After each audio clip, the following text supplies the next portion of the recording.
নমস্কার। বাংলার ২১ বিশ্বের অহংকার।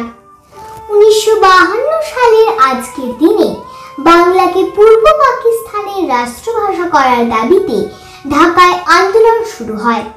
সেই আন্দোলন করে একদল তরুণ ছাত্র। তখন সেই ছাত্রদের উপর পুলিশ গুলি চালায়। সেখানে অনেক তরুণ ছাত্র শহীদ হন, যাদের মধ্যে ছিলেন আব্দুল, রফিক, জব্বার, সফিউর, সালাম, বরকতের মতো কত তরুণ। ভাষার জন্য এরকম জীবন দেওয়ার ঘটনা সত্যিই বিরল। ১৯৫২ সালের ২১শে ফেব্রুয়ারি ছিল মাতৃভাষার জন্য বাঙালির প্রথম প্রতিবাদ।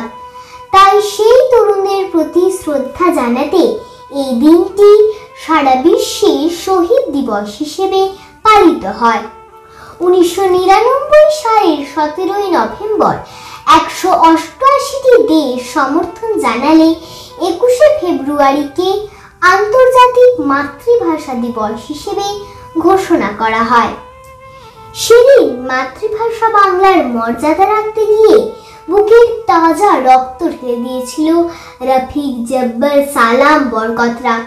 পৃথিবীর ইতিহাসে মাতৃভাষার জন্য রাজপথে বুকের রক্ত ঢেলে দেওয়ার ঘটনা এই প্রথম। সেদিন তাদের রক্তের বিনিময়ে শেকল মুক্ত হয়েছিল বর্ণমালা, আমার দক্ষিণী বর্ণমালা। আর তারই মধ্যে দিয়ে বাঙালি মুক্তিযুদ্ধের পথ বেয়ে স্বাধীন বাংলাদেশের জন্ম দিয়েছিল। ২১শে ফেব্রুয়ারি তাই বাঙালির কাছে এক আবেগের প্রতীক।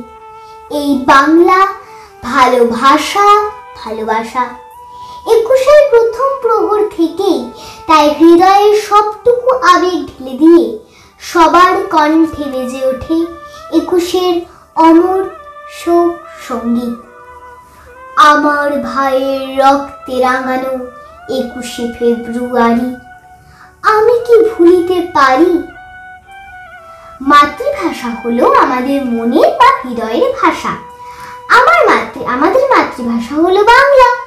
শিশু জন্মের পর থেকে তার পিতা, মাতা, পরিবারের অন্য সকলের কাছ থেকে যে ভাষা শোনে ও শেখে তা হলো তার মাতৃভাষা। আমরা আমাদের চিন্তা, ভাবনা, অনুভূতি সবকিছুই মাতৃভাষায় খুব সহজেই প্রকাশ করতে পারি। মাতৃভাষা মানে মায়ের ভাষা। তাই মাতৃভাষা আমাদের কাছে মায়ের মতোই গুরুত্বপূর্ণ। আমি বাংলায় গান গাই, আমি বাংলার গান গাই, আমি আমি কি চিরদিন এই বাংলায় খুঁজে পাই। আমি বাংলায় গান গাই, আমি বাংলার গান গাই, আমি